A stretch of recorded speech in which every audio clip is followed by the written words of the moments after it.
So it's 11:30 a.m. on Wednesday, and I'm parked right across the street from the Piccolo Motel. I was waiting for my wife, with whom I lived for 3.5 years, to appear. I've learned she's due to meet Glenn Eversham in room 145 at noon today. Glenn was one of her old high school friends, and a guy I know pretty well. In fact, Glenn was one of my friends until recently. But don't things like this happen so often? Glenn was Ellie's first true love. Ellie was supposed to be my wife. Or not. She and Glenn dated all through high school. He was the one who took her cherry after graduation. Yes, I was part of the crowd the night he told the story. I remember him bragging about how he got her. He had a big Chrysler 4x4 truck with a long bed in an extended cab. He kept blankets and other odds and ends either in the back seat or in the bed itself. Old Glenn was always ready. Yeah, that bastard told us all about how he did it. He told us one evening after we had all finished work. It was in the summer, right after finishing school. I hear it like it was yesterday. He said, "Dudes, I got her after graduation. She changed her prom dress at her cousin's house. She was wearing a black Harley-Davidson t-shirt and a pair of incredibly short cut-off jeans. Yes, she was pretty. Long brown hair all in curls going down her back. Big green eyes, eyelashes that went on for miles. Beautiful small breasts and a tight ass." I told her we were going to Jed Nelson's after-prom party, but first I wanted to stop for a few minutes. I told her I wanted to tell her something. I kind of hinted that I was going to ask her to marry me. She was already all emotional, so it was easy to put a few granules of ecstasy tablets into the beer. Within minutes, she was ready to rock and roll. Of course, you guys know she was a virgin. God, she was so small. Almost no hair, just a tiny fluff. She was 18, but I expected something more. At first, she tried to stop me, but I continued to work on her and she gave up. She started to like it. I could tell she liked it because she was crying and moaning. Then she sat on the blanket and cried. She didn't say anything. She just cried. Finally, she looked at me and asked what I was going to say. I forgot, so I told her I had signed up for the Navy and would be leaving at the end of next week. I asked her to wait for me.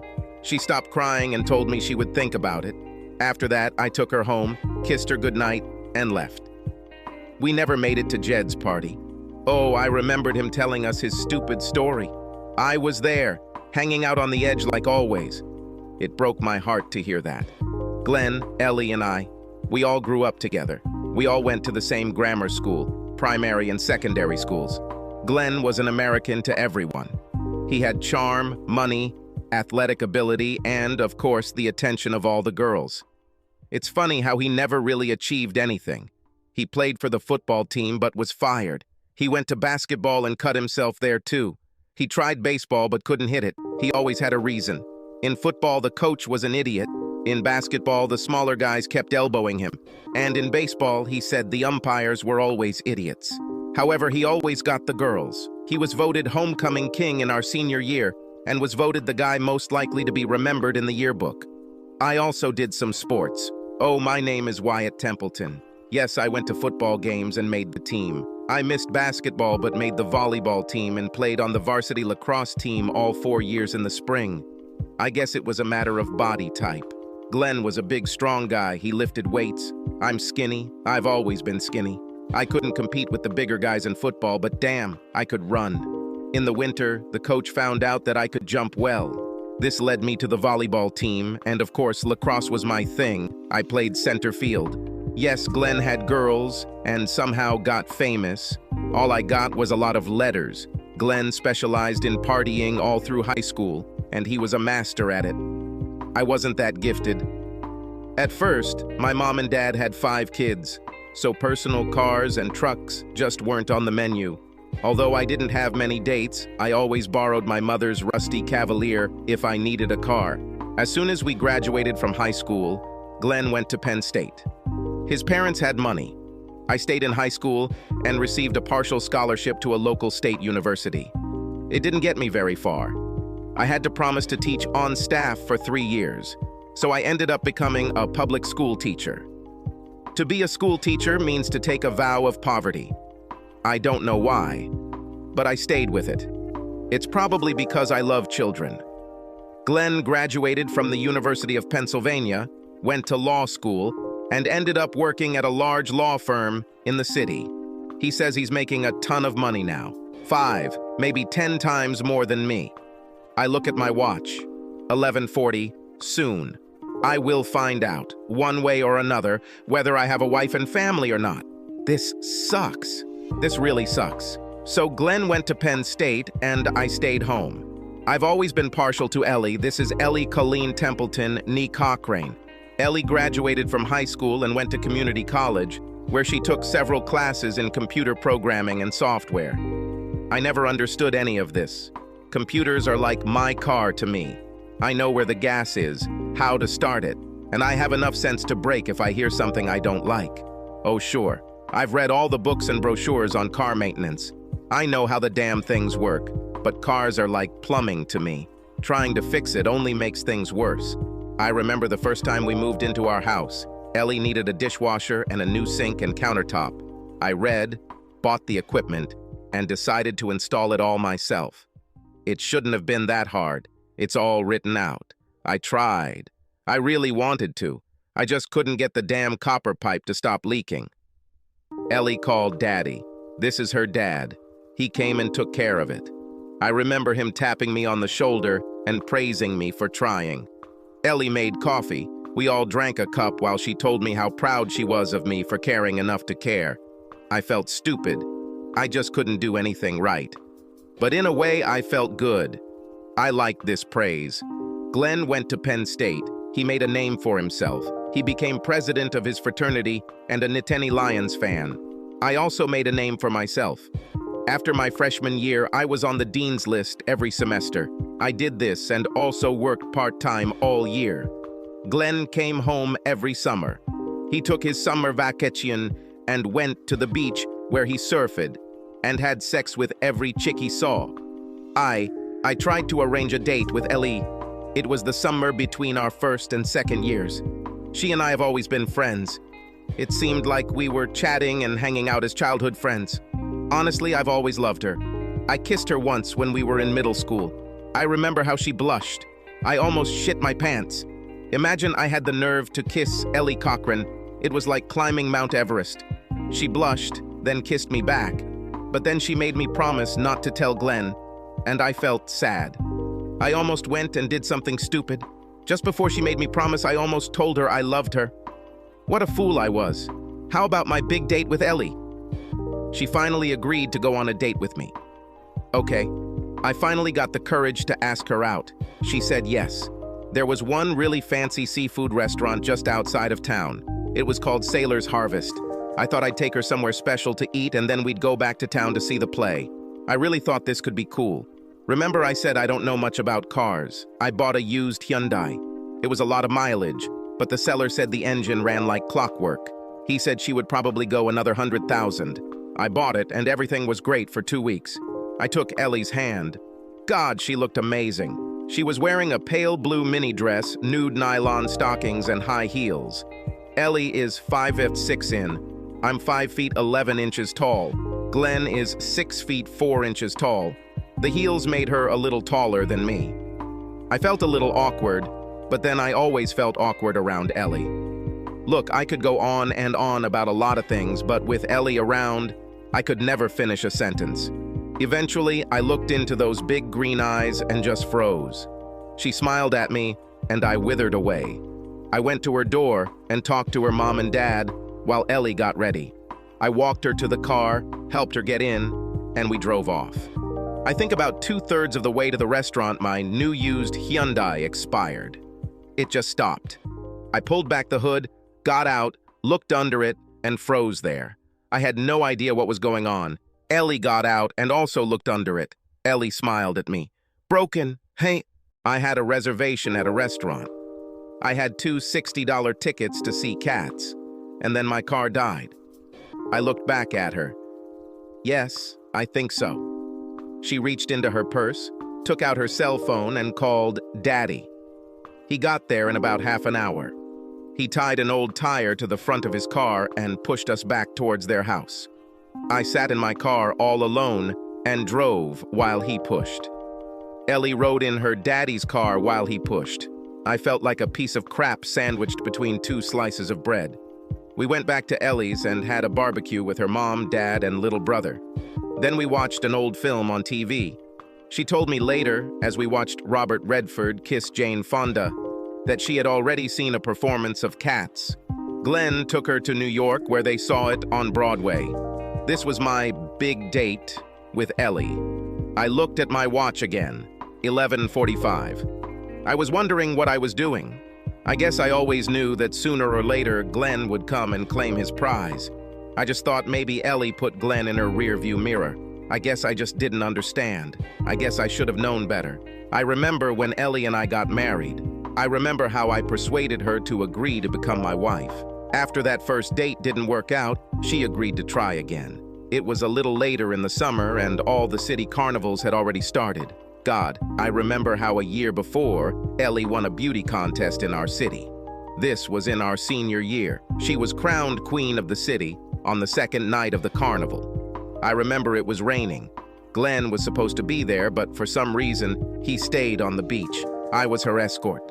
Oh, I know I only got this job by default. She really wanted Glenn. She never said it, but I knew. The guy knows these things. As I said, it was raining. It wasn't just rain, it was a heavy downpour, and everything was wet. Ellie brought regular clothes with her, but for the parade and coronation, she bought a special outfit, a very beautiful white mini dress. Well, the sky has opened. In a matter of minutes, Ellie was soaked through. Her beautiful mini dress was made of this fine linen or cotton or something like that. She was wet. Everyone could see right through her, and she was on this platform. I played dumb. I ran off the platform, grabbed the old man's cloak. Older people always seemed to be ready. I ran back and covered her as fast as I could. To my chagrin, the wooden platform was painted with some sort of glossy enamel, and the rain made it slippery as hell. I threw the raincoat over Ellie and then fell straight off the platform into the wet grass below. Damn. I don't know what hurts more, my body or my pride. I just sat on the wet grass and watched. I was too embarrassed to go back upstairs. Ellie sat on her throne and accepted the crown and scepter. She never looked at me, but she had a big smile on her face. All I can say is how graceful and beautiful she looked, but I felt like she was laughing at me too. When the rain stopped, we walked around the area. Her dress dried out, and no one could see through it anymore. Of course, my brown Levi's were stained with grass, and my short t-shirt was covered in dirt. She looked like what she really was, a city princess. I looked like what I really was, the town idiot. We went back and forth to where the games were taking place. We went to where they sold beef and French fries. I bought her a cutlet with meat. I bought her a funnel cake and some ice cream. Later, I took her home. She thanked me and kissed me on the cheek. It was probably some kind of date. We dated a little more after my fiasco with the car. Nothing special, just movies, a picnic, a trip to the park to swim, and some hot dogs. I thought that summer was special. Towards the end of that summer, Glenn showed up for about a week. He took Ellie somewhere every evening. For her, I ceased to exist. Glenn Eversham. I hate this son of a bitch. My watch showed 11:50. Now it won't take much time. How did I get Ellie to agree to marry me? This is just a miracle. I know everyone has heard of solo dogs, about dogs that become attached to one person and remain faithful to that person their entire lives.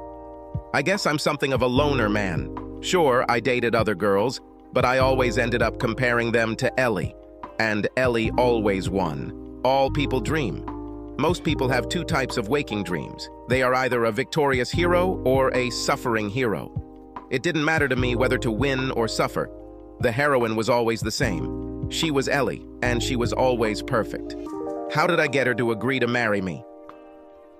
From the time our first summer break ended until my senior year, Ellie and I dated on and off.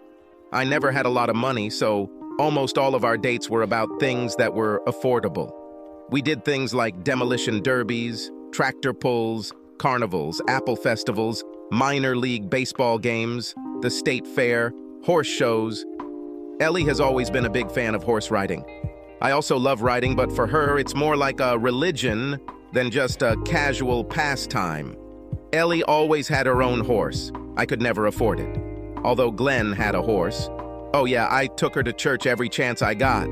Sure, it's a cheap date, but I have to show her that I have character. We are both Methodists. They say, and I believe them, that all Methodists love is to sing and eat. I know one thing, Ellie has a beautiful voice. Now that we're married, she's in the church choir. She looks angelic as she dons her choir robe. God, this can't happen to me. I asked Ellie to marry me. It was the fall of my senior year. Ellie had already finished school and was working for a local software company. She traveled around the area repairing damaged computers. She started writing her own programs and even started inventing her own games. Don't ask me to explain any of this. I have already explained my position on technology. Glenn was in his senior year at the University of Pennsylvania. He was a constant thorn in my side throughout college. He would be away almost all the time. Then he would come home, ask Ellie out on a date, and she would go out with him. I felt like I was always second. Glenn didn't come home alone for Thanksgiving. Her name was Marcia Ashcroft, and she was a rare treat. Long blonde hair, delicious-looking breasts, amazing ass, brown eyes. She was great. Glenn brought Marcia home to meet his parents and all his friends. He told everyone that this was the girl he was going to marry. They've already chosen a date, immediately after its release. That's it. We congratulated the happy couple.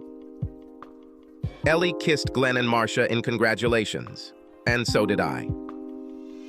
Well, I shook Glenn's hand. Once Glenn and Marcia were gone, I got to work. I finally believed that Glenn Eversham was gone. Now it was my time. To be honest, there were other guys, but I was pretty sure that after Glenn, I was Ellie's number one. I went to the mall, bought a ring, and planned my pitch. I thought I'd do it at her house. Her parents had a large modern house with a beautiful club basement. I thought I'd take her downstairs where I'd ask her the question. Her brother was in high school, so I figured he wouldn't be home. It was Friday evening. I called Ellie and convinced her to come downstairs where we could play video games. It was always an easy sell since she usually won. We went downstairs. His parents and brother were upstairs. We went back to the playroom and sat on the couch. The big TV was right in front of us. I got down on one knee and pulled out the ring box. I opened the tiny box and took out the ring. I said, "Ellie." She interrupted me. "Oh no, you don't." I was a little taken aback. I thought she was going to tell me off. I said, "Well, Ellie pulled me onto the couch and said, "Kiss me, dumbass." So I kissed her. While I was kissing her, she began to unbutton my shirt. By the time we finished our first kiss, she had taken off my regular shirt and t-shirt. I put my hands on her hips. She had all her clothes on, and she started kissing me. She started rubbing my breasts with her hands. I became hard as a rock. After a few more kisses, she leaned back on the couch and looked at me. She looked at me intently and said, "Well." I moved closer and slowly began to unbutton her blouse. It was light green to match the color of her eyes. I pulled my blouse down to my waist and then went back and unclasped my bra. I was pleased that the hooks were in the front. This was the first time I saw a woman's breasts live up close in the flesh. They were the most beautiful breasts. I stroked them with my palms. I was in heaven. Just then, her brother began to walk down the stairs. He went down about 3 steps, and Ellie shouted very loudly, "Vernon, come back upstairs." Her brother's name was Vernon. Then I heard her father shout even louder, "Vernon, come back here." Ellie pulled me towards her, unbuckled my belt, and unbuckled my jeans in a matter of seconds. We were sitting completely naked, on the couch in the playroom in her parents' basement, and her mom, dad, and brother were upstairs. I heard their conversation as clear as day. That night, I became a man. I was 21 years old and had never had a woman. Yes, I was a virgin. It was the most amazingly wonderful night of my life, and I thought it was the same for her. We walked slowly. We kissed, cuddled, and hugged each other. We carefully explored each other's bodies, first with our hands and then with our lips. I knew she was not a virgin. I heard Glenn's story, but it was able to fool me that night. I think she was more scared than me. In books and stories, this is called sex. I wish I could call it something else. It was love, real, true, absolute love. I kissed her. I kissed her private part, up and down those teasingly delicious lips. Glenn was right. There was almost no hair there. Then I realized that she was small. No, not just small. She was tiny, really tiny. I wondered if Glenn was lying. Only a virgin could be so small. Ellie grabbed me by the ears and lifted me up so that we were face to face. We were lying on the sofa. I was on top.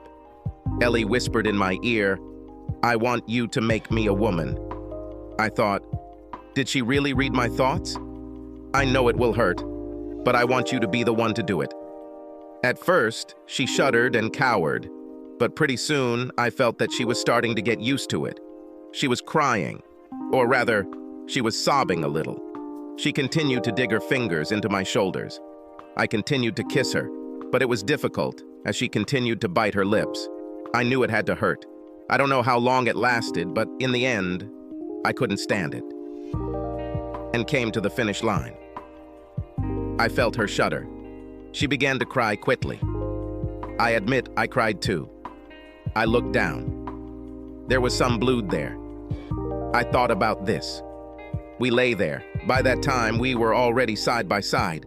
We just lay there, hugging each other. I continued to kiss her face and head. She continued to run her hands up and down my body. After some time, we sat down. Ellie looked at me with an incredibly serious expression on her face, and then said, "Let me see the ring." I found my pants, took the ring out of the box, and handed it to her. She extended her left hand. I think it was her left hand. She said, "Put this on." I did. The diamond looked small, a little over 1/4 of a carat, but it seemed to me that it seemed to shimmer and glow in the soft light of the table lamp. She turned her hand this way and that. She looked at me. "This means no more. There is no one else, for you and for me." I didn't understand what she meant. "What?" I asked. She threw a serious, expressive look at me. "From now on, you and I, just us, no one else." Damn it, I thought. There has never been anyone else, at least for me. I told her, "God, Ellie, you are everything that ever was." She smiled. "I know, for me too." At the time, I didn't understand what she meant by "for her too." I'm still not sure. A few minutes later, we got dressed and went upstairs to visit her mom and dad. Ellie showed them the ring. They didn't look particularly happy. I'd say they looked more relieved than happy. I once thought I knew why, but now I'm not so sure. That's how it all started. Ellie and I were official. We were a couple. We told all our friends. Everyone admired her ring. Everyone was happy for us, even Glenn. All this happened in November. We were young, in love, and did not pay attention to possible complications. She had a good job. She could even do most of her work from home. I was already on my way. I majored in mathematics and education. The math teachers were great. With my grades and my athletic background, getting a teaching job in the district was an easy decision. We were planning a wedding in June, but we discovered one small complication. If two people who love each other have sex regularly without taking precautions, then what may happen is inevitable. Around mid-January, we realized we had a minor complication that was about 7 months away. We moved the wedding date to March. Our first minor complication occurred in July. We named her Jenny. The same week Jenny was born, I got a job teaching math at a county high school. I was also invited to help out at the high school with the girls' soccer team. My watch showed 11:55. Pretty soon, my world, all my dreams, all my fantasies about a happy future could collapse. My Ellie will appear and meet Mr. Big Shot, Glenn Eversham. I read all her emails. I knew what was about to happen. Oh, those emails, those fucking emails. Why did she leave her mail open? Why didn't she lock it? She had passwords and secret accounts. I know almost nothing about these things. This shouldn't have happened. I mean, I didn't need to know. Had she left them open on purpose? Did she want me to know? Was she really that unhappy with me? Was I such a bad husband? God knows I tried. We had no money, but I tried to make up for lost time.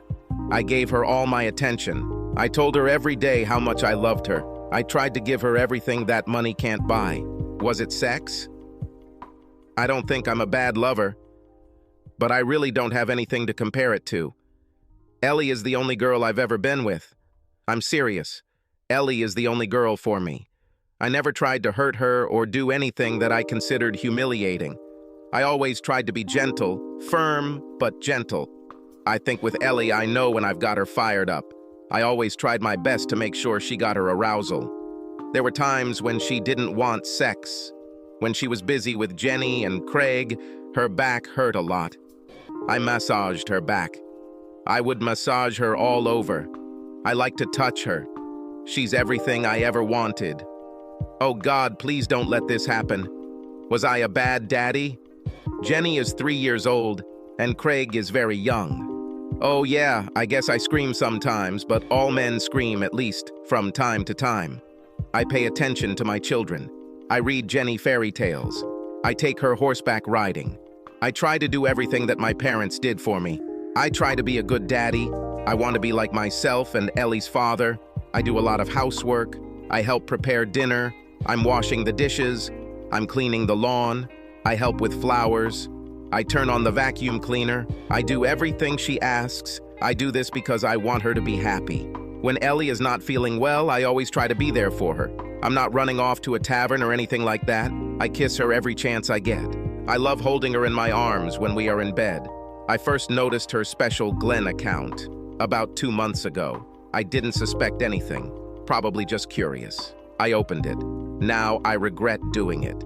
Glenn the bastard, Eversham asked if he could see her. He said he missed her. He was lonely and unhappy in his marriage and needed someone to talk to. Damn. I wondered what kind of snake was in the grass.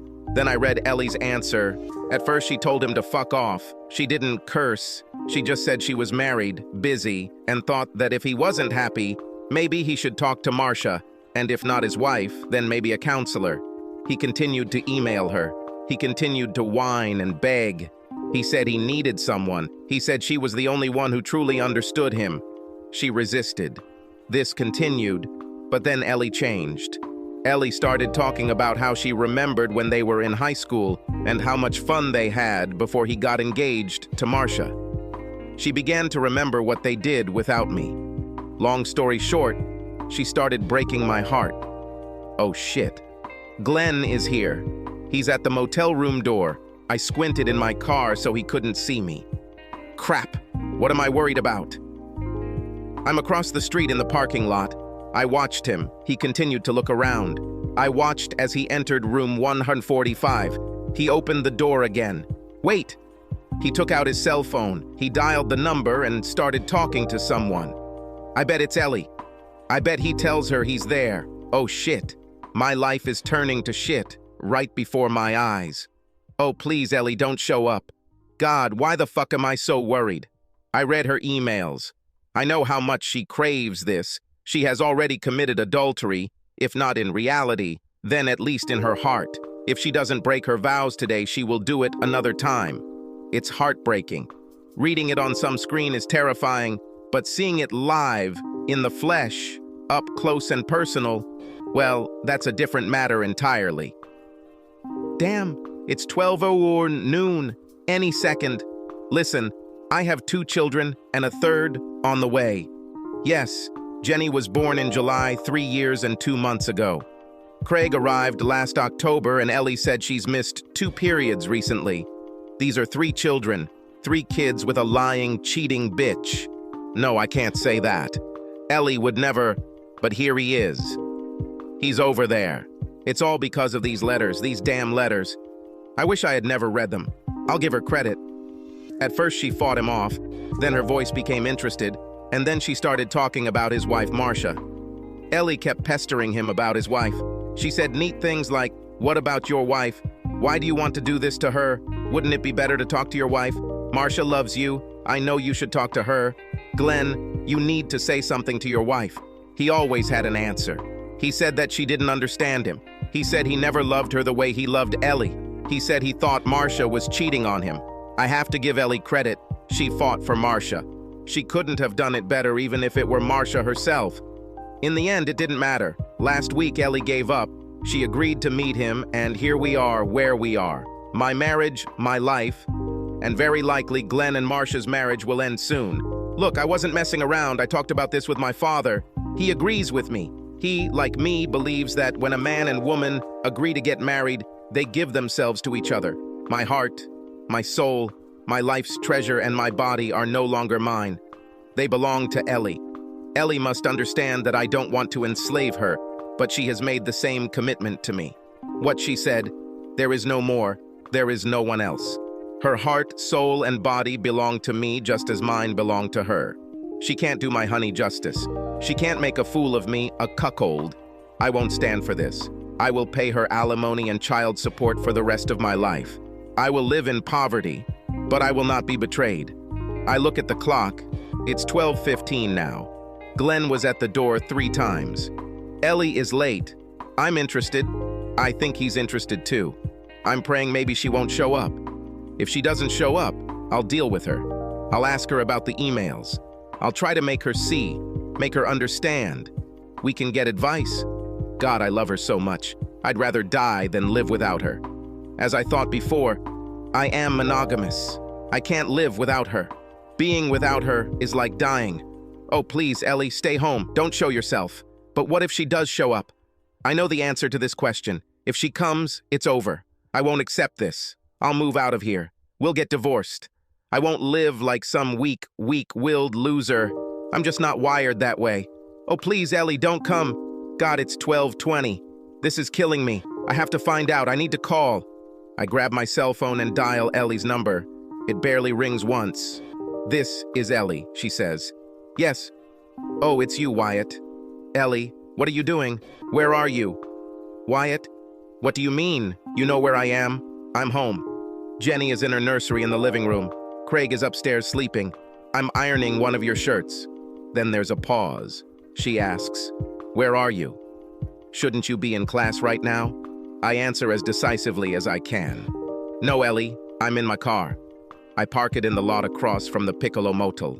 I watch Glenn Eversham walk in and out of room 145 as if he's looking for someone. Tell me, Ellie, are you sure you're home? I'm listening to it. There is silence for a moment on the other end of the line. Damn it, I got her. Wyatt, I ask you to hang up your phone. I want you to wait there. You know I love you. You know, of course, that I would never do anything that could hurt you or jeopardize our life together. Trust me. Just wait. Call me and tell me as soon as you see anything. Now hang up the damn phone. I did as I was told. I hung up. Okay, I thought. I'll give her all the rope she needs. The second hand on my watch kept moving. It was 12:30. Something happened at Piccolo. What could it be now? I watched as 2 people approached the door to room 145. One of them was Marcia Eversham. I didn't recognize the other person, but he was a man. He had something under his arm. He started knocking on the door. Holy crap. Glenn opened the door. The man simply handed him a large envelope. He said something. I wondered what it could be. Marcia stood behind the man. The man began to leave. Marcia went too. Glenn ran after his wife. God, what the hell just happened? I decided to call Ellie back. I dialed Ellie's number again. She immediately answered and asked me, what did you see? Ellie, I saw some guy give Glenn a stack of papers. Marcia was there. I saw Glenn chasing his wife across the parking lot. What do you think you saw? I hesitated for a second. I think I understood what it was. Ellie, tell me. Wyatt, what you saw was the end of a very unhappy marriage. I was confused. You mean, now you can go home? And what? Come home, honey. I'll tell you everything when you arrive. Wyatt took the whole day off, so he went straight home. Ellie was there waiting for him when he walked through the door. He arrived home just in time to see Ellie's mom loading his little kids into her minivan. They waved to each other. Wyatt came in. Do you want to tell me what happened today? Allie took Wyatt's hand and led him to their couch. It was actually an old couch from her parents' basement, the same couch that she had given away her greatest treasure on, the same treasure that she had given him just a few years ago. Sit down, honey. Wyatt sat down on the couch. Ellie knelt on the floor at his feet and began, Sorry, my dear. You shouldn't have seen these letters. I guess that's where it all came from? He replied, Yes, I didn't want to, but I read... She squeezed his knee. Let me explain. A few weeks ago, I started receiving letters from Glenn. He wanted to see me. It's not hard to guess what he needed. Wyatt nodded. I tried to get him to stop, but he kept emailing me, so I had an idea. I called his wife, Marcia. They had been at loggerheads for quite some time. Glenn was not a very good husband. Ellie squeezed Wyatt's knee again. He's not like you, honey. Wyatt leaned a little closer to his wife. She gently pushed him away. Marcia wants children. Glenn doesn't. Marcia needs a man she can rely on, not a roaming cat. She and I developed a plan. What you read is actually a double account. For the past couple of weeks, Marcia and I have been receiving his emails at the same time, but Marcia is the one who responds, not me. Wyatt leaned forward again. So, let me finish this, honey. Marcia and I arranged everything. Oh, Marcia doesn't want to ruin him. Why should she do this? His income is her guarantee. But she really wants to leave. She wants to find someone she can trust and love. We already talked about this. She wants someone like you. What you saw today was Marcia's exit visa. I'm sorry I never thought to tell you. It just never occurred to me that you would consider it so important. What can you even think? Oh, my dear, you and I, we are a team. God, I'm already diligently making our third child. Wyatt was angry and upset. He was embarrassed and torn inside. Ellie, all my life I've felt like number two when it came to you. All those years in high school and then college, it seemed like Glenn was first in your heart. I've always been second fiddle. I was so scared. I thought I finally lost you to him. Ellie stood up and began to unbutton her husband's shirt. Wyatt, you are a stupid, wonderful man. Remember when we were in high school? Wyatt nodded, brushing away a tear. You remember all those stupid football games, those stupid lacrosse games? Wyatt, I hate football. I hate lacrosse. Lacrosse is boring, but soccer is absolutely boring. Do you really think I was there for every game for 4 years because I loved it? I was there to see you. I remember when you looked up and saw me. Haven't I always looked at you? Wyatt blinked back another tear and nodded. Yes, I think so. Ellie continued. I remember our first real date. You arranged everything so perfectly. A good restaurant, tickets to see cats. Everything seemed right, and then your car died. I felt so sorry for you. I just wanted to squeeze you in my arms. You looked so helpless. My father was proud of you because you allowed him to help you. He knew then what I felt. I thought... Ellie stroked her husband's cheek. You thought wrong, Wyatt. I've always loved you. You have always been first in my heart. Do you remember all the carnivals? Do you remember how I was chosen as the queen of our city? You were so heroic, but so clumsy. You gave me a cloak, but then you fell right off the platform. You were great. Maybe stupid, but wonderful. Every girl in town wanted to be with you, but I had you. They didn't have you. But what about you and Glenn on prom night? Ellie took off both his shirts and unbuttoned his trousers. Did you believe this, braggart? You know very well when I gave up my cherry. You were there the night it happened. Damn, Wyatt, it was on this very couch. Wyatt, it was always you. Only you. No one else. Wyatt moved to make it easier for her to take off his pants. Your parents, that evening, for what reason? She pulled down his pants. Wyatt, do you remember the evening when you gave me this ring? She raised her left hand. He nodded. Do you remember the expressions on my parents' faces? Yes, I remember. Wyatt, they were happy. It was the happiness and relief you saw. We've all been waiting for you for 3 years. Ever since you went to college, Mom, Dad, and I have been talking about this. For a while, it seemed like I would have to ask you myself, but you finally did it yourself. So then, when your brother started coming down, honey, they knew. My brother didn't know, but they quickly stopped him. Wyatt, I love you. I've always loved you. I loved you in elementary school, in middle school, all through high school. Then when you went to college, but damn, Wyatt, you were so slow, he asked. So what will happen now? She smiled and said, we'll go upstairs and make love. Then we get up, get dressed, and go to my mom and dad. We ate some chili. Why then? After that, then we live happily ever after. And so it was. Subscribe to our channel so that your second chaff doesn't cheat on you, and go ahead and listen to the next story, because this story is nothing compared to the next one. If you're under 18, don't even think about listening to the next one.